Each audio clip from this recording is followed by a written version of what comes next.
warra gaarummaan beekame wahiitu naannoo wahii keessatti jiraata. Intala bareedduu takka qabaan mucaa wahii dhaqee intala isaanii tana kadhate. Sanbooda abbaa mucattii maharii mucattii hoo jennaan wallaahi akkuma beektan an dinnicha baay'ee qaba dalagaan keellee kana dinnichuma kanarraa fudhadhaa jedheen tayyib deemitii kiisii tokko fidee maharii mucattiitii yaa kiisii dinnicha tokko jedhe laakiin jedheen haga lubbuudhaan jirtu akka toleetti ooltu abdii qaba shakkillee hin qabu jedheen abshira abbichoo jedheen. Sanbooda mucattii fudhatee deemee waggoota dheeraa booda mucattiin tun mucaa wahii argatte. Sanbooda warra isaanii yaaddee warra kenna yaade jetteen yalla ka'ee warra keessan bira deemna jedheen. Osoo deemaa jiranii mana warra mucattii bira gahan laakiin laga wahiitu jira laga kana cehan malee mana warra mucattii hin deemne. Sanbooda abbaan mucaa isaa matarra baatee osoo deemaa jiru jaartiin isaa duubaan osoo deemtu iyyaansa wahii dhagahe wayita garagalu jaartiin isaa bishaan kana keessa kuftee na gargaari jettiin. Os jedheen mahariin kee barkiisii dinnichaa tokko jedheen mucaa ofii fudhatee tara jaartiin akkuma taate of qaqqabdeetuma kaatee mana isaanii deemte. Laakiin mana isaanii erga deemte booda abbaatti himte waan hunda waan karaatti ta'an. Sanbooda abbaan aaree ila dhagahe jedheen si kabajnee kabajaa wallaaltee mucaa kee fudhadhuu mana kanaa bahe jedheen ammaan booda si arguun barbaadu.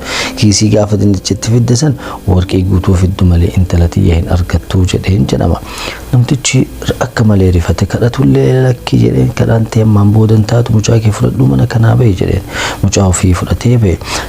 Deddeebi'ee kadhachuudhaaf illee yaalee laakiin abada mucattiitiin argattu haga kiisii san guutuu warqii fiddetti jedhe. Waggoota dheeraa erga dalage booda warqii guutee kiisii kanatti fidee warra isaaniitii kenne.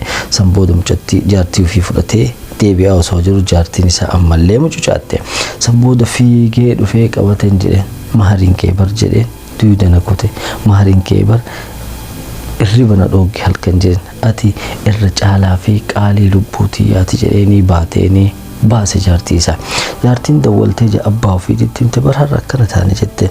Sanbooda akkana jedheen abbaan nama gaarii tokko yoo toleetti oolte nama san gaarummaa irraa argatta nama san hin qabatta hagaafe laakiin gadhetti yoo tola oolte ammoo uf laalaa uf argaa hin boonaa jedheen jedhama. Akka warra barattan abdii qaba.